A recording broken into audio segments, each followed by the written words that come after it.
क्रुद्ध बाणासुर का अपनी सेना के साथ अनिरुद्ध पर आक्रमण और उसे नागपाश में बांधना। दुर्गा के सतवन द्वारा अनिरुद्ध का बंधन मुक्त होना। इसके बाद बाणासुर ने अत्यंत क्रुद्ध हो वहां जाकर दिव्य लीला से युक्त शरीर वाले तथा नवीन युवावस्था से संपन्न उन अनिरुद्ध को देखा। उन्हें देखकर आश्चर्यचकित हो युद्ध में प्रचंड वह बाणासुर क्रोध से आग बबूला हो हंसते हुए उनके आने के कारणों पर विचार करता हुआ राक्षसों से बोला, अहो, इतना रूपवान, साहसी, धैर्यशील, अभागा एवं मूर्ख यह कौन पुरुष है जिसकी मृत्यु आसन है और जिसने मेरी पुत्री को दूषित कर मेरा कुल दूषित किया है। तुम लोग क्रुद्ध होकर अपने अति कठोर शस्त्रों से शीघ्र ही उसका वध करो अथवा इस दुराचारी को बांधकर बहुत काल के लिए घोर तथा विकट कारागार में रखो।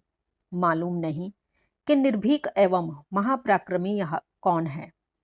यह सोचकर वह मां बुद्धि बाणासुर संदेह में पड़ गया। इसके बाद उस पाप बुद्धि दैत्य ने उस वीर को मारने के लिए 10,000 सैनिकों को आज्ञा दी। उसके द्वारा आदिष्ट समस्त वीरों ने मारो काटो कहते हुए शीघ्र ही चारों ओर से अंतःपुर को घेर लिया। तब शत्रु सेना को अंतःपुर के द्वार पर आया हुआ देखकर गर्जना करते हुए वे अनिरुद्ध अतुलनीय परिघ हाथ में लेकर हाथ में वज्र लिए हुए काल के समान भवन से निकले और उससे समस्त सैनिकों का वध कर पुनः अंतःकरण में चले गए। हे मुनिश्रेष्ठ, इस प्रकार शिव के तेज से पराक्रमशील अनिरुद्ध ने क्रोध से रत्न नेत्र हो 10,000 सेनाओं का वध कर दिया। इसके बाद पुनः युद्ध के लिए आई हुई 1,00,000 सेना का वध कर दिए जाने पर क्रोध में भरे हुए बाणासुर ने युद्ध कुशल कुंभांड को लेकर शिव तेज से रक्षित तथा कांतिमान शरीर वाले महाबुद्धिमान प्रद्युम्न पुत्र अनिरुद्ध को उस महायुद्ध में द्वंद्व युद्ध के लिए ललकारा। तब उन्होंने दैतेंद्र की 10,000 सेना, उतने घोड़े और उतने ही रथों को उसी के खड्ग से नष्ट कर दिया जो द्वंद्व युद्ध में उन्हें बाणासुर से प्राप्त हुआ था। इसके बाद अनिरुद्ध ने कालाग्नि के समान शक्ति उसके वध के लिए ग्रहण कर उसके ऊपर प्रहार किया। इसके बाद रथ के पिछले भाग में स्थित वह वीर बाणासुर उस शक्ति से दृढ़ता पूर्वक आहत होते ही रथ एवं घोड़ों के सहित उसी क्षण वहीं पर अंतर्धान हो गया। तब बिना पराजित हुए उस दैत्य के अंतर्धान हो जाने पर अनिरुद्ध सभी दिशाओं की ओर देखकर पहाड़ के समान अचल हो गए। उस समय अंतर्हित होकर वह दैत्य कपट पूर्वक युद्ध करता हुआ नाना प्रकार के शस्त्रों से अनिरुद्ध पर बार बार प्रहार करने लगा। उसके बाद महाबली महावीर तथा शिव भक्त बलिपुत्र बाणासुर ने छल से अनिरुद्ध को नागपाश में बांध लिया। इस प्रकार उन्हें बांधकर पिंजड़े में बंद करके बाणासुर युद्ध से विश्राम करने लगा। इसके बाद उसने क्रोध में भरकर महाबली सूतपुत्र सारथी से कहा, हे सूतपुत्र, बड़ी शीघ्रता से इस पुरुष का सिर काट लो जिसने बलपूर्वक मेरे पवित्र उत्तम कुल को दूषित किया है, अथवा इसके संपूर्ण शरीर को काटकर राक्षसों को दे दो और इसके रुधिर तथा मांस को मांस भक्षी चील कौवे आदि भी खाएं, अथवा इस पापी को तृणों से व्याप्त गहरे कुएं में डालकर मार डालो। हे सूतपुत्र, बहुत क्या कहूं, यह सभी प्रकार से वध के योग्य है। उसका यह वचन सुनकर वह धर्म बुद्धि वाला राक्षस कुंभांड बाणासुर से नीति युक्त यह वाक्य कहने लगा, हे देव, विचार कीजिए, यह कर्म करना उचित नहीं है क्योंकि इसके मार डालने पर आत्मा का हनन होगा, ऐसा मेरा विचार है। हे देव, यह तो पराक्रम में विष्णु के समान तथा आपके इष्ट शिवजी के तेज से बड़ा हुआ दिखाई पड़ रहा है। पुरुषार्थ में शिवजी के साहस से भरा हुआ यह इस अवस्था को प्राप्त हुआ है। श्री कृष्ण का यह महाबली पौत्र बलपूर्वक दैत्य रूपी सर्पों से डसा हुआ भी शिवजी के प्रसाद से हम लोगों को तृण के समान समझ रहा है। बाणासुर से ऐसा वचन कहकर राजनीति विशारद उस दैत्य ने अनिरुद्ध से कहा, हे वीर, हे दुराचारी, हे नराधम, तुम कौन हो, किसके पुत्र हो और तुमको यहाँ कौन लाया है? यह सब मेरे समक्ष सत्य सत्य कहो और मैं हार गया। इस प्रकार का दीन वचन बार बार कहकर हाथ जोड़कर दैतेंद्र की स्तुति करो तथा उन्हें नमस्कार करो। ऐसा करने पर तुम बंधन से मुक्त हो जाओगे, अन्यथा बंधे ही रहोगे। उसका यह वचन सुनकर वे उत्तर देने लगे, हे अधम दैत्य मित्र, प्रजा द्वारा प्राप्त धन से आजीविका चलाने वाले हे निशाचर, हे दुराचारी, तुम शत्रु धर्म को नहीं जानते। दीनता तथा युद्ध से भागना शूर के लिए मरने से भी बढ़कर है। यह प्रतिकूल और शल्य के समान दुखदायी है, ऐसा मेरा विचार है।